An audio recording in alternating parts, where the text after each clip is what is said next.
All right, guys. So I finally tried Apple's Vision Pro. And, I have to say that before this, I expected that Quest would be the better value for most people since it's really good and it's like 7 times less expensive. But after using it, I don't just think that Quest is the better value. I think that Quest is the better product, period. And, the different companies made different design decisions for the headsets. They have different strengths.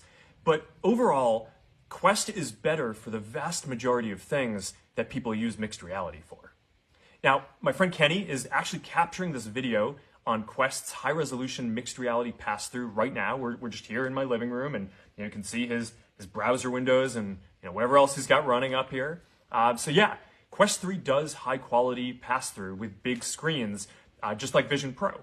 But we also designed it to be great for a lot of other things, moving around, playing games, hanging out with friends and socializing, working out, and more.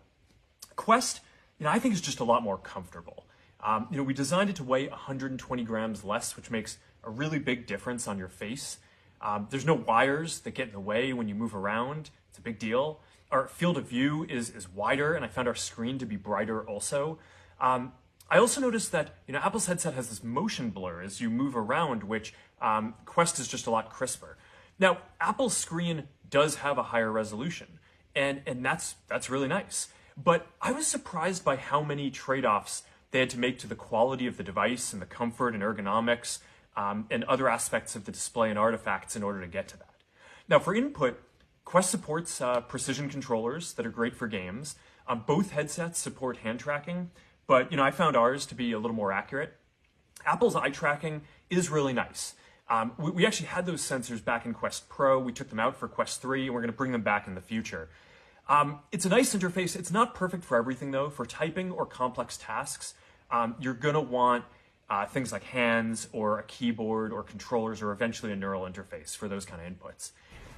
Quest's immersive content library is a lot deeper. We've been working with studios building virtual and mixed reality games and other content for a long time now. And if you want to watch YouTube or play Xbox on a big screen anywhere you go, that's only available on Quest for now. So, when I look around, it seems like there are a lot of people who just assumed that Vision Pro would be higher quality because it's Apple and it costs $3,000 more.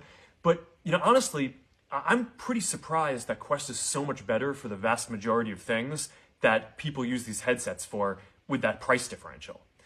Now, look, I know that, some fanboys get upset whenever anyone dares to question if Apple's going to be the leader in a new category. But the reality is that every generation of computing has an open and a closed model. And yeah, in mobile, Apple's closed model won. But it's not always that way. If you go back to the PC era, Microsoft's open model was the winner. And in this next generation, Meta is going to be the open model, and I really want to make sure that the open model wins out again. The future is not yet written. So, I want to take a moment to just thank everyone who's been building with us for more than a decade. That goes for both Quest and the Ray-Ban Meta glasses, which are doing way better than I even hoped that they would. As the old saying goes, the best way to predict the future is to invent it. So I'll see you all out there.